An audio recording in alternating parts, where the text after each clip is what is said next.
Go. Hi, my name is Courtney Fry, and today I'm going to talk to you about toddlers and the terrible threes. Have you ever have you ever had your heart drop to the bottom of your stomach because your child did something that worried you so sick, or had to leave a public place because your child was throwing a tantrum? Well, today I'm going to talk a little bit about why toddlers and young children behave the way they do, how to handle them when they behave in such a way, and which forms of punishment are appropriate. So first I'm going to talk a little bit about why toddlers behave the way they do. Nancy Christensen, former director of the Minnesota Early Childhood Family Education Program, states that there are many reasons that children behave the way they do.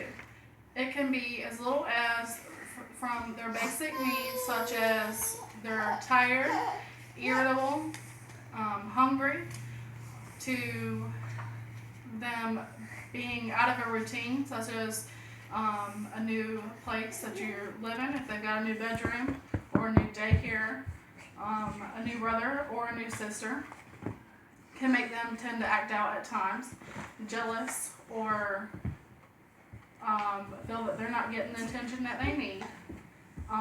And also, it could even be that they are just overexcited or overstimulated.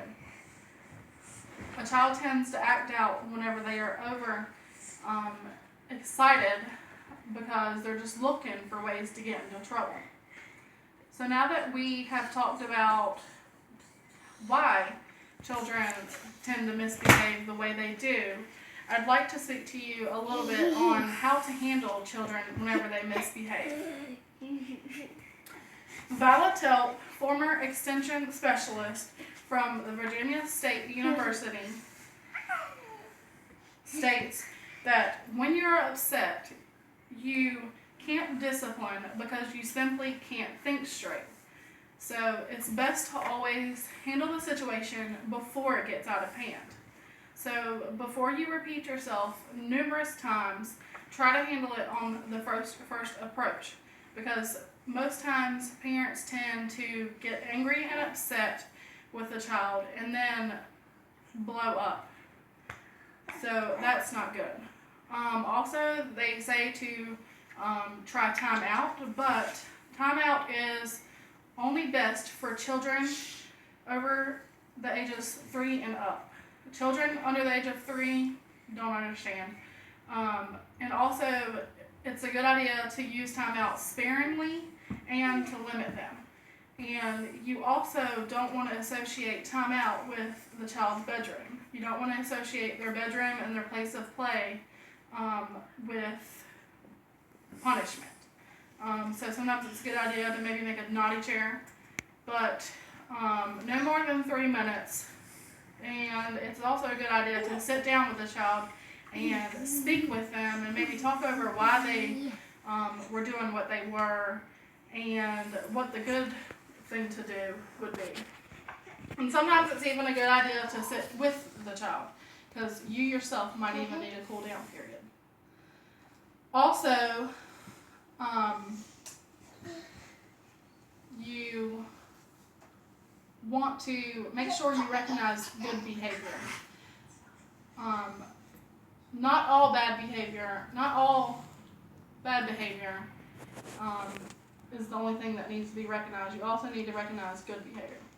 Well, now that we've talked about how to handle children that misbehave, I'd like to talk to you about which forms of punishment are appropriate.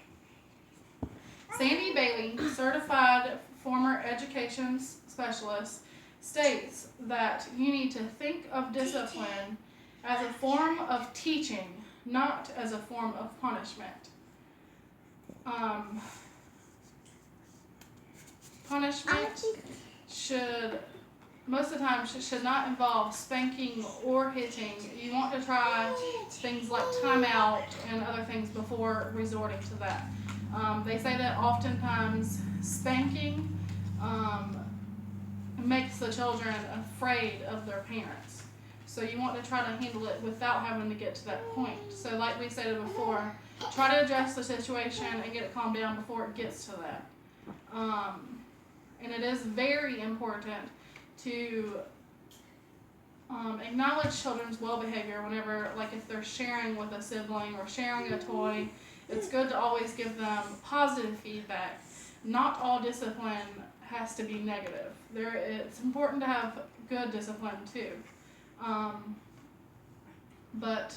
And that's all I have to say today. I hope that you can take this information and use it with your toddlers or other children and such, but thank you. Good. Yay.